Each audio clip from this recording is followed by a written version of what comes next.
The second coming of ransomware, insights into new developments. Before I do anything, I mean, this is an image I found. This is the ransomware image. As you can see, there's a really naughty guy stealing the credit card.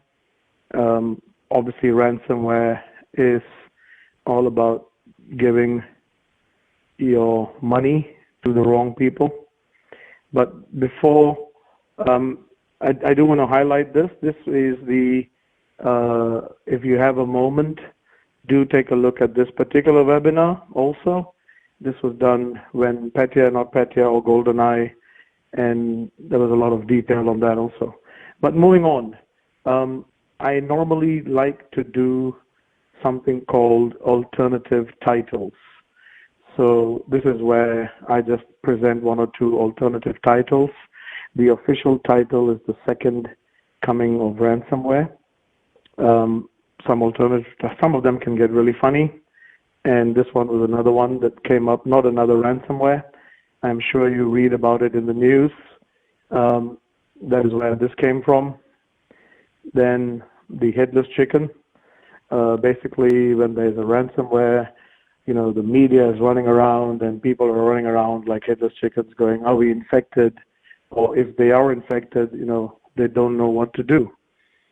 So those are a couple of alternative titles. And before we dive straight in, a little bit about myself. I'm fairly easily recognizable by the blue turban. I'm the guy on the right. I'm the creator of several UK government certified courses. One of them is Cybersecurity and Privacy Essentials. The other one is Incident Planning and Response. I've been a CISO. I'm still a practicing CISO. And I'm the founder of Cyber Management Alliance. I speak. I also do training. And these are some of the places I've spoken at. I've been back to Singapore. I'm originally from Singapore, for those of you listening in. A polite reminder to everybody, do please use the question feature if you cannot hear me, or if you have any question. I am more than happy to answer questions. A little bit about me. This is what I do and where I've been. Now, before moving forward, you can look at this webinar later on, but if you do want to write this down, you can download this document that was created by myself and several other contributors from around the world, and it's basically on your screen right now. Do feel free to download this document later on, and you can write it down, bit.ly/notPetya. So you can download that later, but now we carry on. Remember, you can view this webinar later on. So this whole webinar is about ransomware. And I think up until recently, ransomware has been very boring. This is my professional opinion. It doesn't mean it hasn't hurt people. It has hurt people in the purse. I know many customers, potential customers, and people who have been hit by ransomware. I know of one particular individual who was too lazy to recover his data. He had all the backups, but he was too lazy to recover. So he paid the money to the criminals. So, which is really interesting. So I have one over here. I wanted to put out the survey question, if you see on your screens. And the question is, I have or I know someone who has been impacted by ransomware. So it would be good if you could take a few moments and answer them. You don't obviously have to admit this is you, but you know someone who has been impacted by ransomware. It would be good to know how many of you know someone within your circle, within your friends, your family, colleagues, or this is not something that you have read on the news. Okay. Excellent. We'll keep that road running. And the point is, up until recently, ransomware, and when I mean by boring, I mean it has been basically straightforward, I want your money kind of approach, where the criminal sends you an email and you open the email attachment and your data is encrypted. So that's what I mean by boring. It's a standard approach to digital extortion. Okay, and it's a 50-50 split right now. I'll leave it on for a few more minutes. The more information we gather here, the better. 50% of you who have voted say you know someone who has been impacted by ransomware, and 50% of you say no, which is really interesting. So boring ransomware doesn't mean it's not damaging. There are hundreds of variants out there. You can Google, the number of names. There are specialist names of ransomware. It's amazing. But what I mean by boring is historically ransomware infects one individual,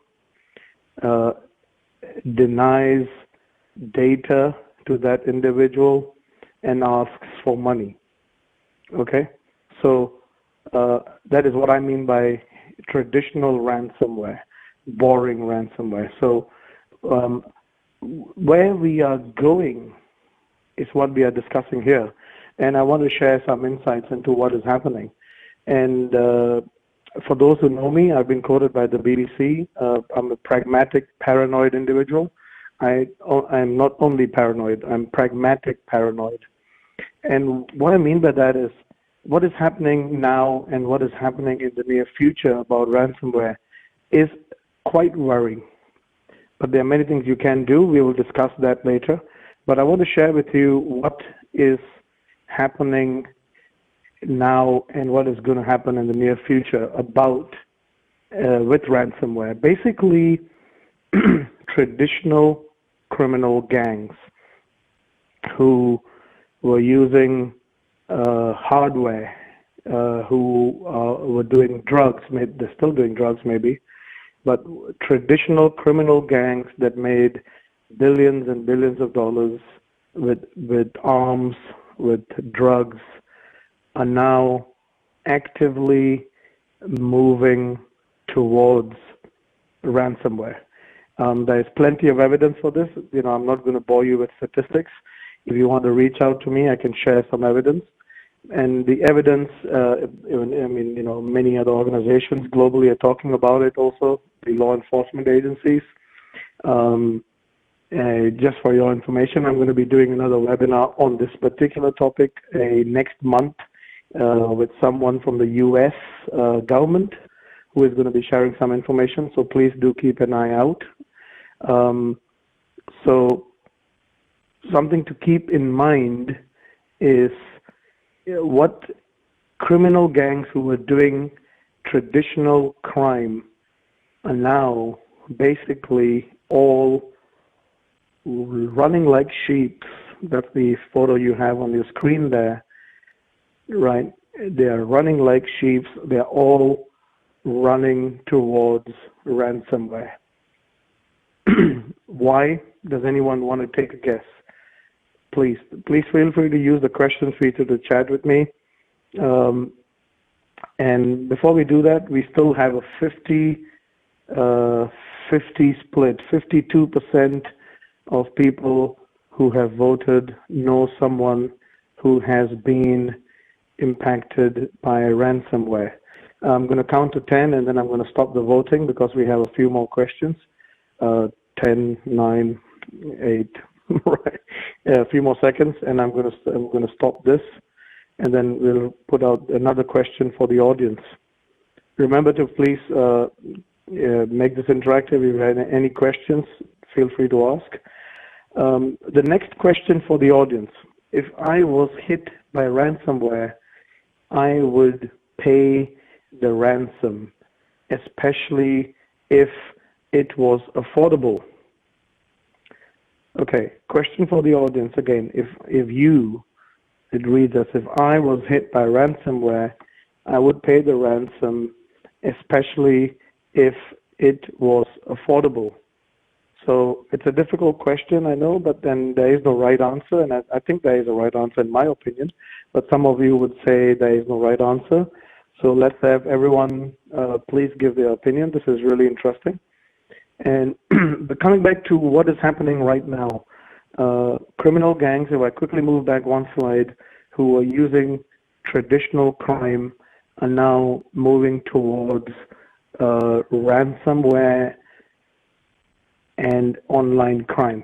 There are multiple reasons for this, I'm sure you know, and this is one more image that I could find about the fact that almost everybody, whether they are really good, really organized, or newbies, are running towards using ransomware as a service.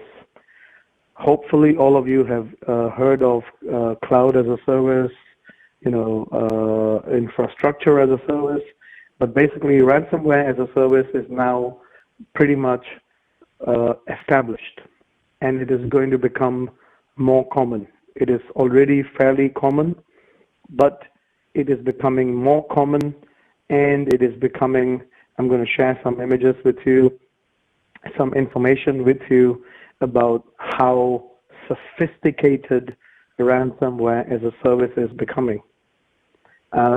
Interesting feedback from the audience.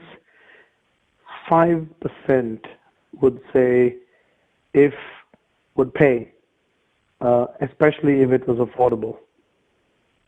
There's nothing wrong here. No way I'm supporting crime, 65%, and not sure, 30%.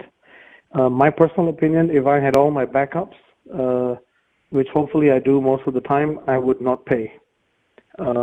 If I did not have backup, I don't know, So I think my view is if I had all my data backed up and I could access the backup, then I would not pay, because we are basically supporting crime if we pay for the ransom.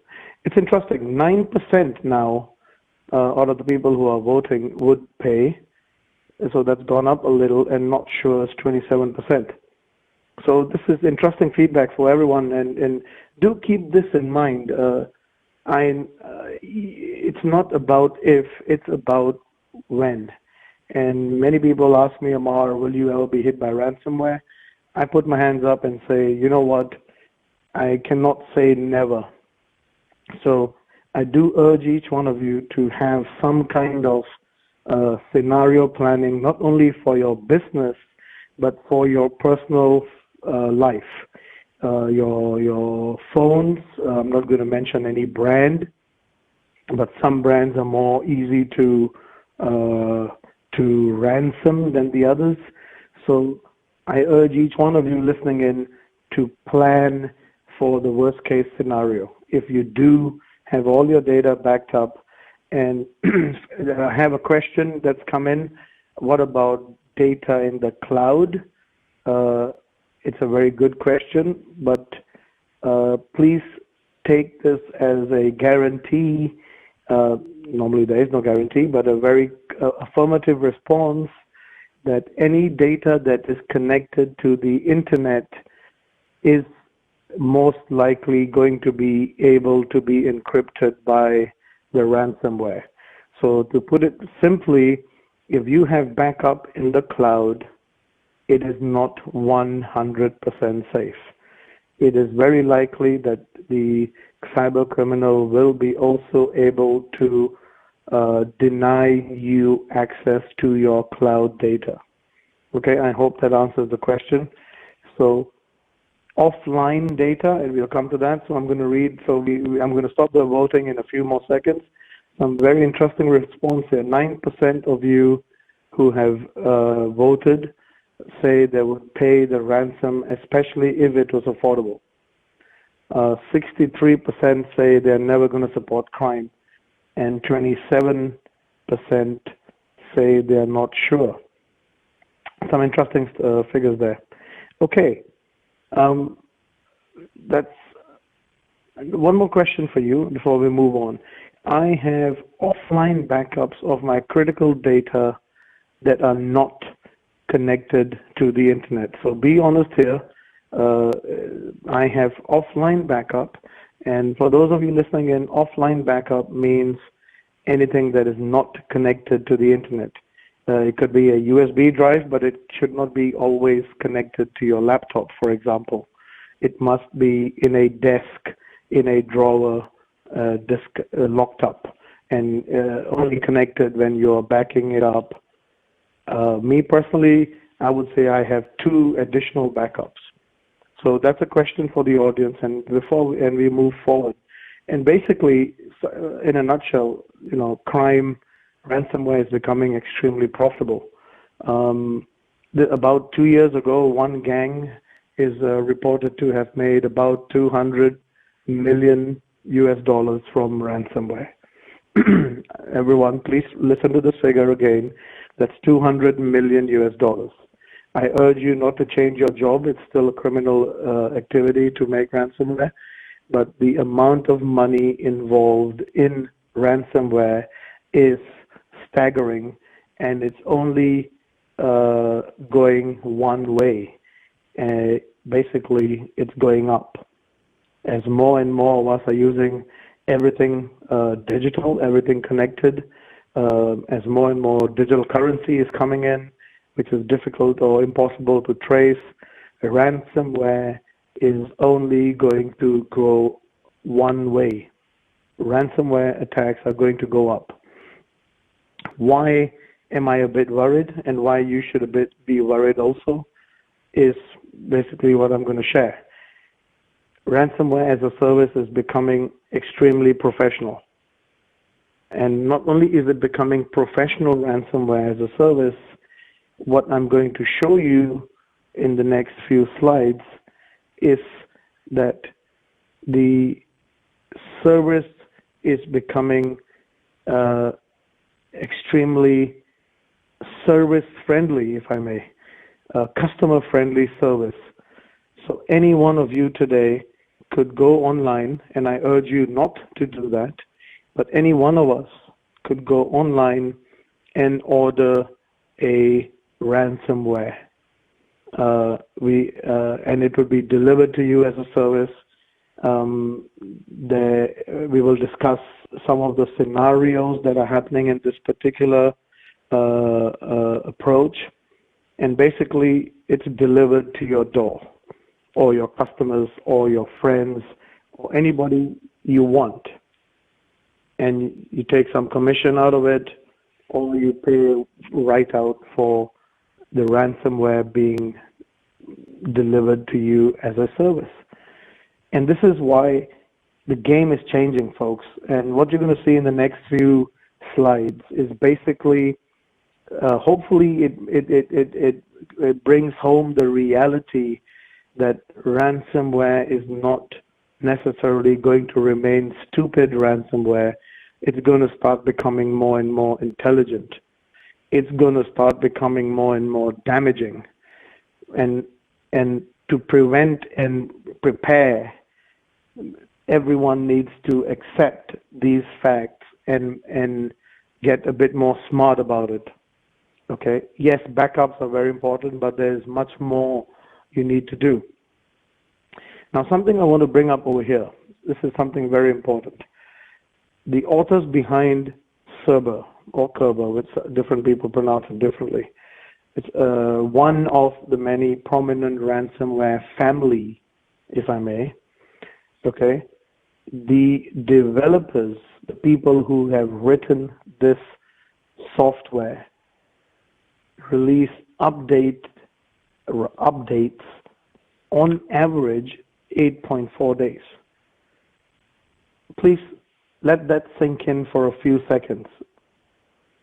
The developers behind ransomware, the family of the ransomware is called Cerber, release updates on average approximately 8.4 days they release an update. It's a very, very profitable industry.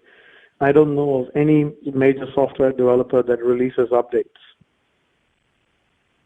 Very important to get this. There is so much activity going on ransomware, that one ransomware family, and there are many out there, this is just one that releases updates on average 8.4 days. Something new about their ransomware, some new variant. Your many AVs probably don't release that many patches. We have one feedback from the audience. Okay, thank you. Any other questions, do let us know.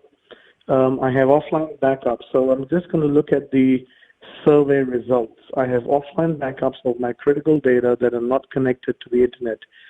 78% of you say that you have offline backups of critical data. So there's 21% of you roughly that do not have offline backups. I repeat, offline means it's not connected to the internet. It is locked up in a drawer and it's only used for backing up and then taken off again. Remember, do leave feedback. There are a couple of you who have left some feedback here. Thank you. But stay with me. There's going to be some more I'm going to show you now. So I'm going to stop the survey in a few seconds from now. Last chance, please do fill it in. I have offline backups of my critical data, and that data is not connected to the internet. In a few more seconds, I'll be stopping that survey. Okay, so moving on, and this is again very critical. I'm going to ask each one of you a question. Please don't use Google or Yahoo or any other search engine. And here's a question for you. What do you think names that are over here? I mean, are they operating system names? Are they just ridiculous names? Dumbfish, foggy bottom, right? Take a wild guess. Don't use Google, please, but take a wild guess. Very important topic here, because this is going into why I am worried about what's coming down the future. Okay, I'm going to move on from this slide, but basically this slide is talking about some ridiculous names. Foggy bottom, for example, Grok, captivated audience, and many others, right?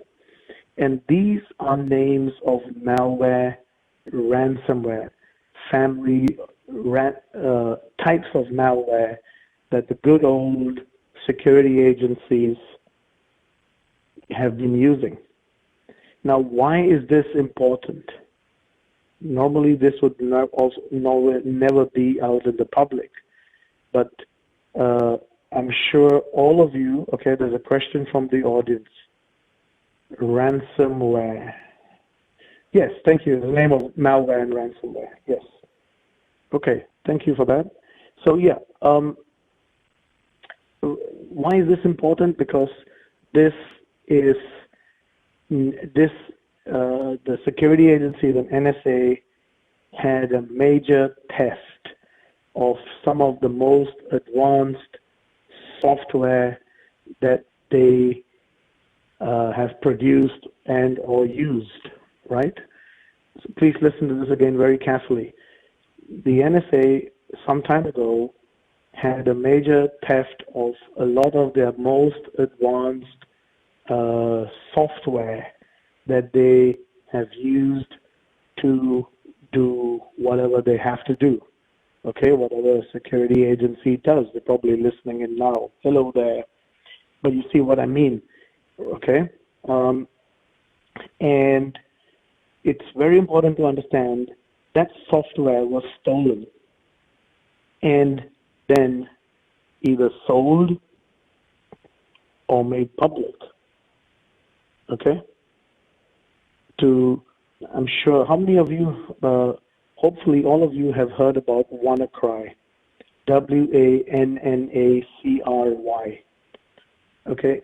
Now, WannaCry is a relatively watershed moment in ransomware because it was based on exploits. I'm keeping this relatively straightforward. There are a couple of nuances in my statement. Exploits based on software that was stolen from the NSA. Okay? And this is why this whole webinar is quite important for you to listen in on, because that advanced software is now being used by cyber criminals to basically create money-making bad stuff, which is basically called ransomware. I have a question here I'm going to read out from the audience. I have data backed up in Google Drive, and Google Drive also installed in my laptop. If my laptop got hit by the ransomware, does my file in Google Drive is affected? Okay.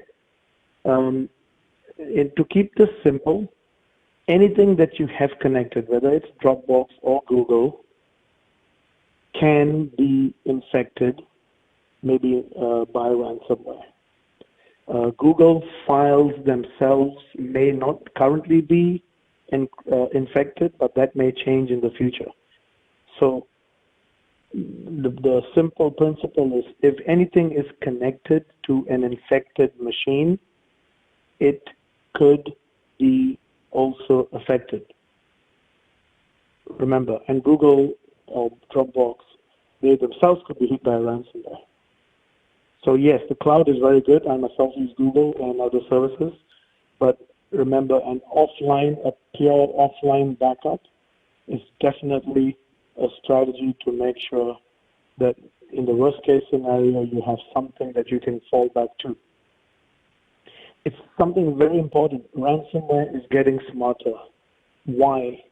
Hopefully you now know this, because a lot of very advanced software was stolen from the NSA, and that stolen software is now being used to create bad ransomware. Not only bad ransomware, but actually very intelligent ransomware. I've got something in front of your screens now, folks, and if you look at that, shadow brokers, that is the criminal gang, or the gang rather, who stole the software, and they have leaked another Windows hacking tool from NSA's arsenal. Okay? Again, remember, why is this important? Because that tool now may be used by cyber criminal gangs, or criminal gangs for that matter, to create even more powerful money-stealing ransomware. Okay? Your thoughts on the 150?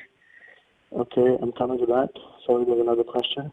Let me just finish this. Now, if you look at the next screen, okay, this particular stolen software called United Rake, okay, is fully extensible remote collection that comes with a number of plugins enabling attackers to take full control. So not only can they do ransomware, they can do other stuff. Now, if a cyber criminal gang gets hold of this, you can imagine, and this is why are we a little bit worried? Because this is advanced software. This is not baby software written by babies to attack babies. This is software that has been written by the likes of the NSA, for example. So do keep this in mind, and this is why we are having this discussion. Ransomware is becoming more intelligent. I'm not blaming the government, remember, but why is it becoming more intelligent, and in the future even more intelligent, is because initially of this particular leak. This particular gang that you see on your screen called Shadow Brokers has already leaked a few, and they have many more softwares, many more softwares that they have stolen from the NSA that they will leak sooner or later. So the voting has stopped. 71% of you have offline backup, and 28% 31% don't have offline backup. Okay, my final question for the audience. Please do take part, remember. Ransomware is a human problem. We simply should not open emails or attachments. There are two options here. Ransomware is a human problem. We simply should not open emails or attachments. Okay, so let's see what everyone else says. And there's something else still coming, so please don't go away. We're going to discuss something very interesting. I have one more question from the audience. Your thoughts on the 150 plus Linux servers run by a service provider in South Korea that have been affected by ransomware since January and have just been paid 1 million bitcoins to be fixed in July. Yes, and okay, this is a very good point which I was going to bring up, so thank you. I don't have your name. Why is this important? So this whoever this gentleman or lady who has put this thing about the Korean MSP, the hackers were watching the MSP from January onwards, okay? Now, and then only infected them in July. That's what I'm trying to say. Ransomware is not, historically it may have been dumb ransomware. If you open the file, it would lock your machine. More and more ransomware is becoming more intelligent, and criminals are getting more patient. They may never infect the first person who opens the ransomware in the future. Do keep this in mind. They will behave like a normal malware. They will make sure that they have all the 5,000 laptops infected before they encrypt all of them together. Their objective is money, but they want to make this smart money. They don't want to infect one machine and take $500 anymore.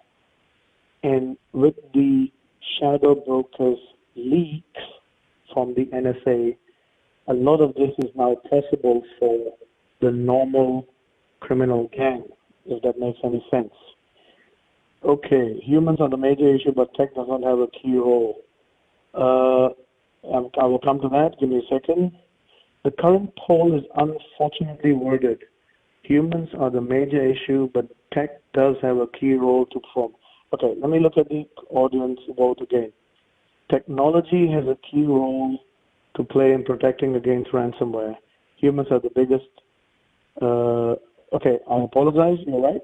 This should be ransomware is a human. No, it's correct. That's okay. The question is, humans are humans one of the biggest weakest link? 58% of you say yes, and the other option, there could be many options here, but the other option is technology must play a key role in protecting against ransomware. So the two options. I could have added a few more, but the two options. Okay, do you have any data knowledge on how ransomware protection solutions especially protects against ransomware? Okay, you may be from this particular company, and I actually am going to talk about this, but I'm not. This particular webinar is not sponsored by anyone. It's just me sharing information. Yeah, so every product out there is good and bad. I'll be honest with you. What is the probability of ransomware impact on MacBook? Okay, the honest opinion is MacBook is not 100% secure. No operating system is 100% secure. So please remember this. And more criminal gangs are looking at infecting MacBook and iPhone and Android. Obviously, there are some operating systems that are more insecure. So do keep that in mind. Thank you. Good question. Yep, I've just answered the Korean one. Yes. Excellent. Okay, so 60% of you agree humans are the weakest link. fine, and there's nothing wrong with that. Again, there is no wrong answer here. And 40% disagree that humans are the weakest link. In terms of ransomware as a human problem, that technology has some role, and a major, in my opinion, an equally good and important role in protecting against ransomware. I'm going to stop wording in a few more minutes, and I'm going to go on to the next slide. So we talked about the shadow brokers, United, great. But what I want to share with you is something called Philadelphia. And this is where, again, you can research if you link up with me on LinkedIn or email me, I can share with you a link to the full PDF if you have the time. A very interesting read. But Philadelphia is an interesting ransomware. So I'm going to share some interesting screenshots on this with you. It is originally, this is credit to Sophos for putting this report out. So the credit goes to Sophos for this, because this is where I got that information from. And if you look on your screen, what you have on your screen here is basically a professional looking website and offering different kinds of ransomware. So if you look on the top left, the Rainmaker Labs, and they call themselves anti-security solutions. Okay? And if you read what they're saying there, it says, our goal at the Rainmaker Labs is to provide anti-security solutions that are powerful, easy to use, and on a fair price. Okay, if you're laughing, yes, it's funny, but it's also scary all at the same time. And you look at the top, you've got the buttons under the Rainmaker Lab. The Philadelphia is one ransomware, and the other ones are some other ransomwares and products that they have. Okay, it's funny, it's scary, and again, this is factual stuff. Now, if you go to the next screen, if you look on the next screen, right, look at the way they have done this. Okay, this is capitalism in cyber, in the cyber underground, right?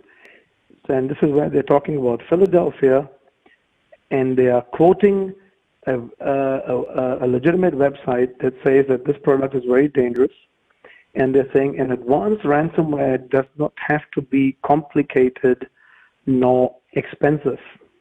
Okay, I'm telling you, you could not make this up, folks. It is funny and scary at the same time. They also encourage you to watch the video of the product. Okay, so they're not fooling around. They want you to buy and use this product.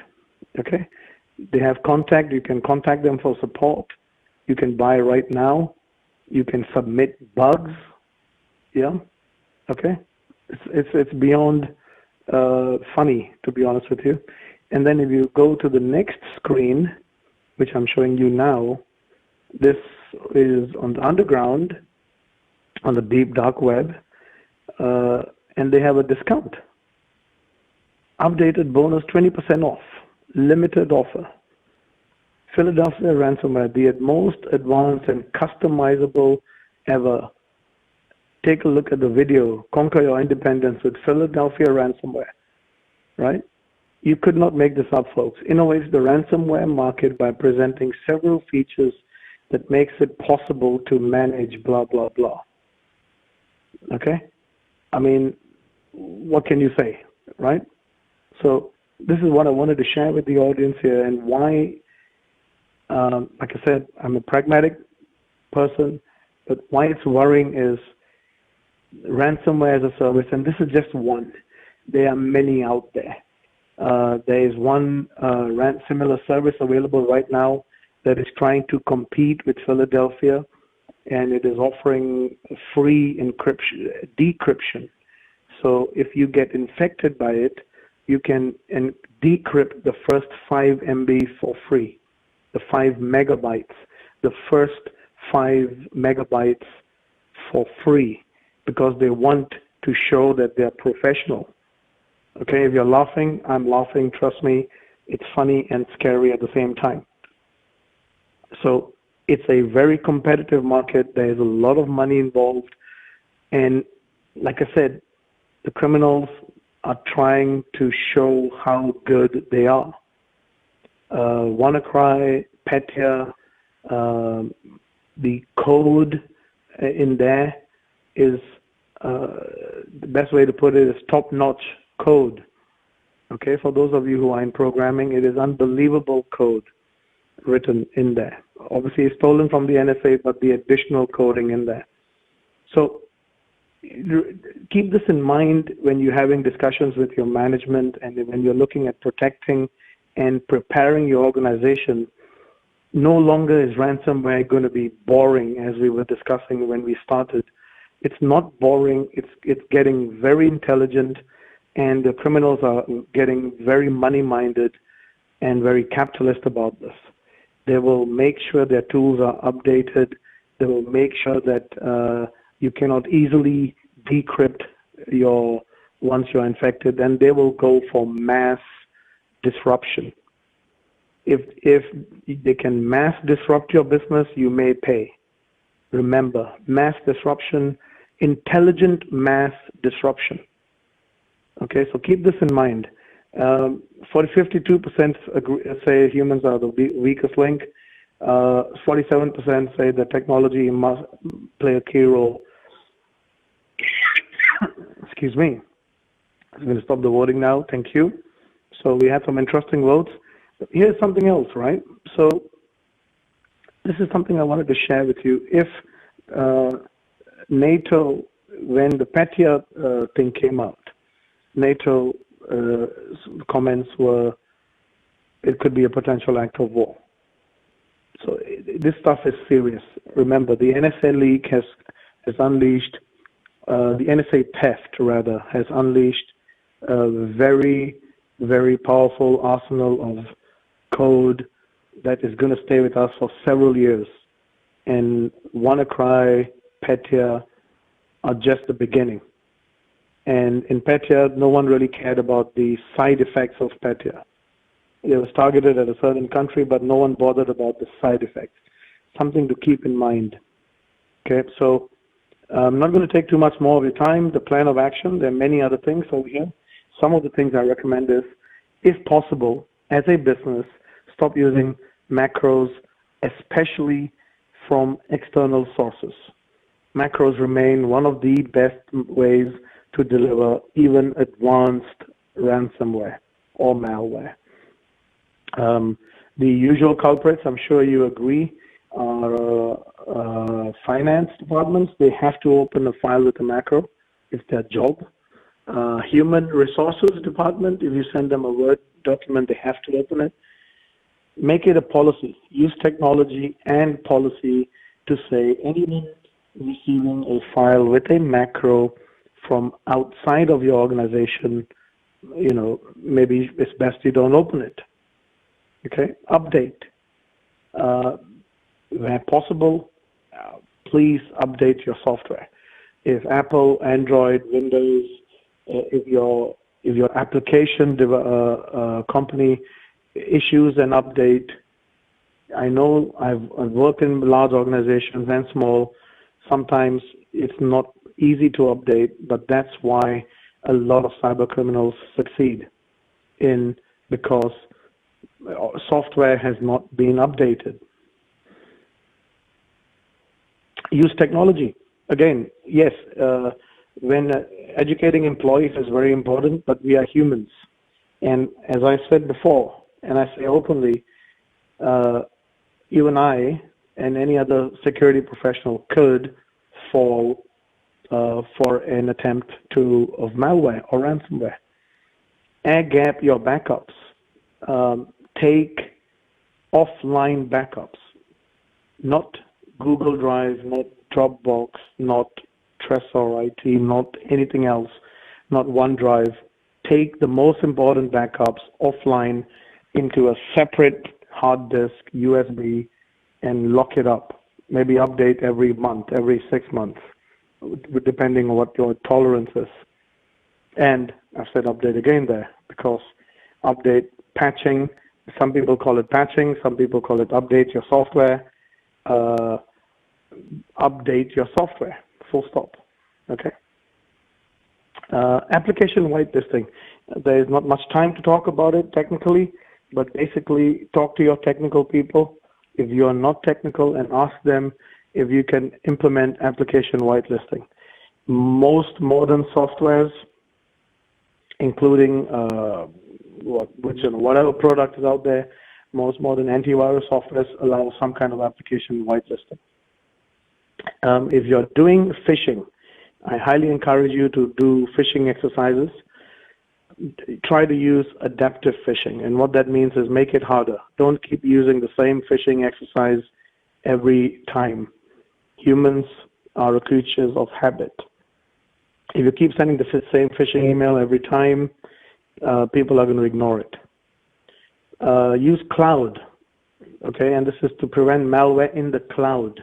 I'm not selling any solutions in this particular webinar, so I'm not going to talk about any, but there are solutions that you can use that get rid of the malware before it touches your laptop or your desktop or your phone, okay? Again, technology. Share, let your AV vendor know about the threats you see. I don't know how many of you do that, but from our research, not many people do that. They just delete the malware or the ransomware. If possible, let your AV or technology company know that you have seen this particular dangerous malware. It may mean the difference between you discovering a ransomware or malware that nobody else has seen. Threat intel. In the UK, you can write it down. The UK government has a very interesting and useful information sharing platform called CISP, Cyber Information Sharing Platform portal, and basically it's sharing intelligence.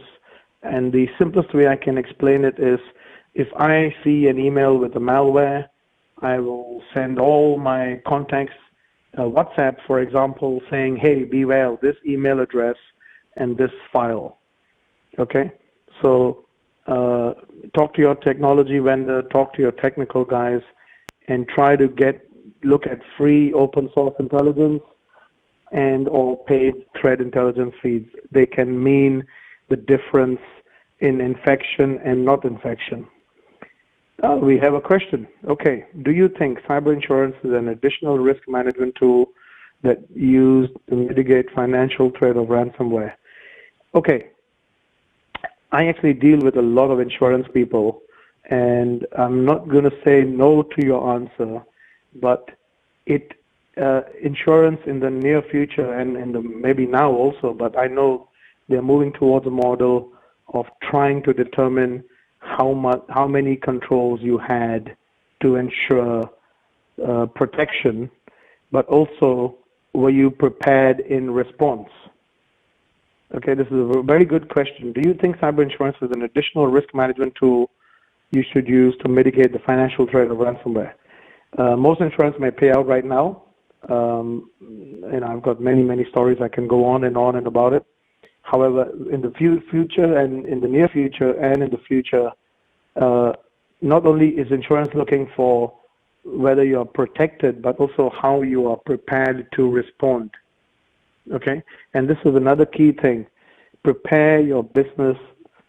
Stop thinking about 100% protection against ransomware. It is not going to happen. The NSA has made tools that will break any protection. Those tools have been stolen. They are being shared on the dark net, the dark web, deep web, whatever you call it. So businesses need to start thinking about how do I respond, not only how do I protect. Okay, good question, thank you. So remember, threat intel, sharing that intel with your partners. In many countries where I visit the Middle East, I visit UK, Europe, I live in the UK. There are groups of people who have WhatsApp groups. I'm not saying it's the best thing to do, but that's a bare minimum. They have a WhatsApp group in which they share threat intelligence. So I've been going on for 50 minutes, and I've really enjoyed the questions and the survey actually from all of you. Wanted to thank you, everyone. If you have any questions, now is the time. Remember, you can get in touch with me. cm-alliance.com is the website. And my name is Amar, or Amar, AMAR at cm-alliance. So do leave your feedback. It's very important. And hopefully you've seen some stuff that you haven't seen before. And to keep it pragmatic, it's not the end of the world, I'll be honest with you. There's still many, many decades left, I'm sure, of this world. However, ransomware, malware, as we embrace cyber and connected stuff, is getting more intelligent. And I repeat, we have to stop thinking about protection and start thinking about how we respond when we get attacked. So I wanted to thank everyone. Many people have joined, I know. I probably am going to go and sleep after this, but thank you all. I know it's early morning there. Have a great morning. And do keep in touch, get in touch on LinkedIn, and leave your feedback. Thank you very much.